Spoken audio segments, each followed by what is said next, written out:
Bismillah ar-Rahman ar-Rahim. Assalamu alaikum. Welcome back. 9:19 exactly. News and views with me, Julie Ali, right here on Salam Media. Next, we are going to be talking about an amazing event. We're going to be talking to African Muslim agencies and really and truly a huge milestone in this organization's life. We spoke with Brother Ashraf Gangrika yesterday, and he gave us a wonderful historical build up to an event that's going to be happening this coming weekend. But let's talk to Hafiz Hassan Choonara at Africa Muslim Agencies. Assalamu alaikum, Hassan. Welcome to the program. Wa alaikum salam wa rahmatullahi wa barakatuh to the listeners and viewers of Salam Media and those who will be listening to this podcast later, inshallah. Shukran for having us again, Sister Julie. Always a pleasure. Can you actually believe that 35 years and this organization is still growing strong and all due, with great respect and lots of du'as for your late father who started this organization way, way back with a whole host of other people. And you brothers have now come along and have taken over and, if anything, have grown this organization and taken it to greater heights. Alhamdulillah. Bismillah ar-Rahman ar-Rahim. Nahmadu wa nusalli wa nusallim ala Rasul al-Kareem. Amma ba'd. Shukran for having us again and assalamu alaikum to the listeners and viewers. Sister Julie Ali, when you put it like that, it certainly brings tears to think about 35 years of African Muslims Agency. But we first, thank Almighty Allah for He has made the journey, He has made it possible, He has made the efforts possible. And yes, Alhamdulillah, we've taken the reins and continued the legacy of those that have come before us, namely my late dad, Muhammad Farid Choonara, one of the founders of African Muslims Agency in January 1987. But apart from us, there are many other people. It's a team culture at AMA. It's a team environment, and there are many, many other people involved, and there have been involved from the onset, from the beginning. You have your staff that handle different departments. You have your volunteers. You have your field, your on-ground services, your partners, etc. And also you have the donors who play an integral role in ensuring that the efforts of the African Muslims Agency is continuing to empower communities on levels that you cannot imagine, to bring dignity, to bring hope to people across the globe. So it's the commemoration of 35 years of African Muslims Agency. Yes, we acknowledge those that have come before us. The founder of African Muslims Agency globally, Dr. Abdurrahman Hamid al-Sumait, the founders of African Muslims Agency South Africa, Sheikh Sar al-Talib, as well as the late Muhammad Farid Choonara, my dad. Allah for his qabr al-Noor, Allah grant long life Amen. to Sheikh Amen. Saad and to all the other integral role players that have come along the various years and played significant roles in moving the organization forward, that we now find AMA 35-year commemorative event.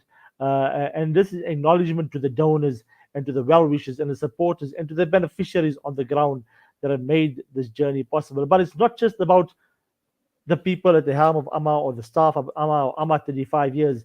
We're having this event to acknowledge the donors, to say, your generosity over 35 years has impacted communities. Alhamdulillah, over the last few years, we've had many donors accompany us to the ground, whether they be in South Africa, whether they be in Malawi, whether they be Mozambique or neighboring African states, Somalia, whether they be to the camps in Lebanon, the Syrian, Palestinian camps, whether it be to Afghanistan, or different parts of the world. But it is the acknowledgement of the donors and the impact that their generosity has made on the ground in various parts of the globe, and how it continues to empower communities in various parts of the globe. So, Hassan, Alhamdulillah, I understand your twin brother and your older brother, it is your older brother, isn't it? Is also involved in the organization, and undoubtedly the rest of the family hold this organization very close to their hearts.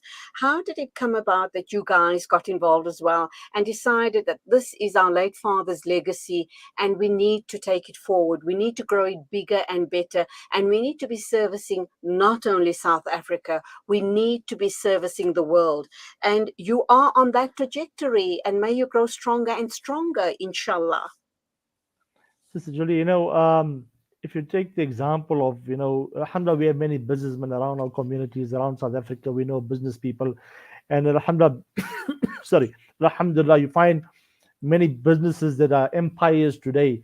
When a father has started a business or started a company or started an institution, organization, when that person then retires or pass on, many people would say, if only the son or the daughter would come on and continue what the father has started.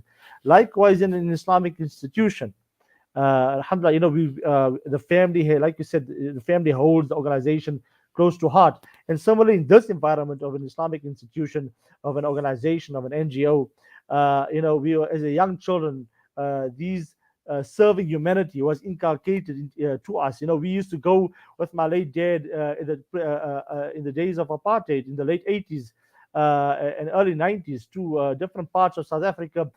I remember going to Soweto when you couldn't go to Soweto, and we used to do dawah programs, different. We used to accompany my dad to many many different programs, get involved. I remember, folding leaflets at home, putting in the envelope, myself, my brothers, my sister, and we used to, like, stick the envelope together, put our appeal forms out, and put like a mail order to it and post, stamp it and send it out. My dad used to involve us in many of the activities he used to do. So as a young boy, I never used to see my dad around the house many a time, because he used to be going to Zimbabwe or Senegal or Madagascar, one of these countries, going to see what's happening in those countries, coming back to South Africa, sharing it, blowing up these photos, sharing with the South African community. Say, see, across the border, as well as in different parts of South Africa, we have these challenges. Yes, alhamdulillah, we're living in our communities, our suburbs, but there are people across Africa and other parts of the globe that are in need. And so each time he would come back, I mean, I was just looking at the ball earlier, the grass ball that my father probably brought back in the early 1990s, either from Somalia or Mozambique, and looking at these artifacts that he used to bring back. And you should share the story. I met this child, or perhaps, as a young kid, we're having a supper, and I remember times where I would not finish my food, or I would be lazy to finish my food, or just waste. And I remember my dad sitting there and making sure that I finished my food, whether I was crying or not as a young boy. And he would tell us the stories of young children in Africa. For them, one teaspoon or one tablespoon would mean a lot. Just having basic necessities means is such a mess for people in different parts of the globe. So I can remember an incident where I was having supper one day, and I wasn't, I was just a small child being a naughty brat, I suppose, and wasn't finishing my food. My dad left the lounge, he came back, sat next to me, and he said that till I ate the last morsel of food and said, "You will not waste your food." And I remember it, Absolutely. and till today I remember with pride. I remember the moment, although at that time I was crying and he was disciplining me, but I remember the moment of joy. And it is kind of, and that kind of environment within a home structure that I suppose that was inculcated in the family and the broader communities and the broader family. And so obviously, you asked the question how we got involved. Oh, naturally, so you want to serve humanity. I Absolutely. don't think it's a crime for wanting to do something good that your father was doing to continue the legacy. And sometimes people frown about it. I don't see why it's a negative connotation to continue something good that somebody started, to make sure that continues, that people benefit. Alhamdulillah. And perhaps Shukr. it's the dua of your parents, perhaps it's the dua of your grandparents. We don't know, but obviously it's not something that was assumed. It's not something that we came into an organization and assumed the help. No, obviously this, Hafiz Imran, who's the CEO, you referred to him earlier, was officially appointed by our head office, by the board, by the trustees. They officially appointed him as the CEO of the organization. After seeing him involved, after connecting with him, after seeing what he was doing, obviously officially appointed him, and then to say, please, we want you to continue this legacy. And alhamdulillah, it's not just about the brothers. We have a massive team of volunteers, youth, young, old. We have staff who are here longer than 30 years, alhamdulillah, and not just one or two, many staff that are here over 30 years with the organization. And they are committed to the cause and the vision of serving humanity across the globe. Hassan, Alhamdulillah, you guys ought to be very proud. And I know that you keep talking about, and rightly so, you talk about the rest of the staff, the rest of the volunteers, and more importantly, the donors. And that is what has grown AMA to where they are today. And don't for one minute ever think that there are negative connotations towards you as an organization, because I think you guys are doing sterling work. You're upholding the legacy of your dear late dad and many other people that were involved in the early days. So keep on doing the amazing work you guys are doing. We in South Africa's Muslim community are truly proud of you guys. I spoke with, as I mentioned in my opening statement, I spoke with Ashraf Gangrakar yesterday. He outlined all the events this coming weekend. But let me ask you, without repeating what he has said, how do you, as AMA, plan to, inshallah, take AMA to the next level? You're already at a very high level, but where to from here, and what are the possible challenges that you see? Undoubtedly, you guys will be able to circumvent those challenges as well. So, how do you see this going forward? Well, like you mentioned, Sister Julie, it's a team of people that are always sharing. They're knocking ideas around, sharing ideas, putting plans together, strategizing for the next month, the next week, the next year, the next 5 years, different campaigns. How else can we better improve what we're already doing? 35 years is just the beginning. Doesn't mean we've arrived. 35 years is just the baby steps compared to where we want to take the organization, or the organization needs to go beyond the people who are currently, for generations and legacies to come. And so these are, we are just playing some small role, so to speak, tools in the process. And hopefully those are tools and processes we are putting in place to ensure the organization can grow beyond us. And so, yes, alhamdulillah, the team environment is always knocking around ideas. We look at the smallest things. For example, a simple campaign let's just take, for example, we're now entering winter. You can see we have our jackets on. And if you look at the winter campaign, how can we benefit the people who are receiving their gift, so to speak, in the humanified, dignified manner? So how can we improve the services? How can we leave them with a dignity? How we can leave them with a smile? Yes, we can't help everybody. Our doors have been knocked on every single day, but how can we leave that person with some sort of hope?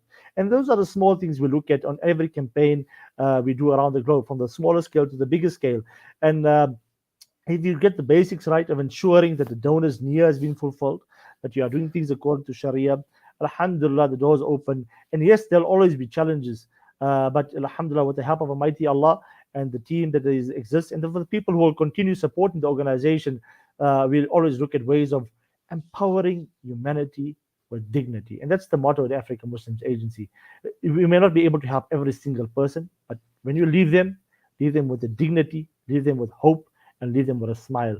And so when they move on to the next organization or next person, or find a solace somewhere else, at least they feel dignified and not stripped of the dignity. Inshallah, Ameen. May Allah subhanahu wa ta'ala accept all of those efforts and du'as of Amen. each and every one of you at AMA.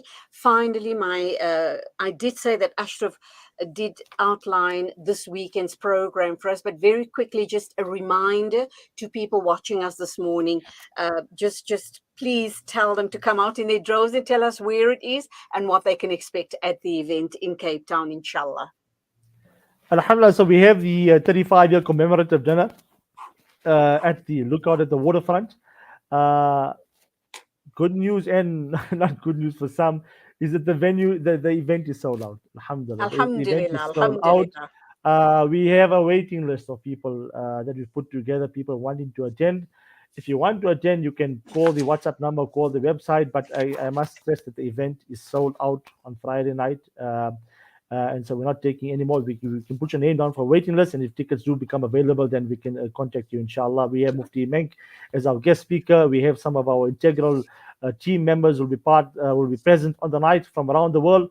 Afghanistan, Lebanon, Africa, Malawi, South Africa will be present on the evening, inshallah. And also on Saturday we have a life-size exhibition. So this is very important for those out there in the Western Cape. And we have this on Friday as well before the dinner. So we have a replica of a water well, we have a borehole, we have a refugee tent. You have a home of a family in Afghanistan. So somebody coming to the exhibition, it's free entrance to everybody. You come there, you can experience what a Syrian or Palestinian refugee, how they live. You're able to walk into the tent, sit down, immerse yourself into that living space of how they live on a daily basis. The damp, the squalor, the smell, the challenges they go through on a daily basis. See the functionality of a water well, a borehole, meet some of the team members, inshallah.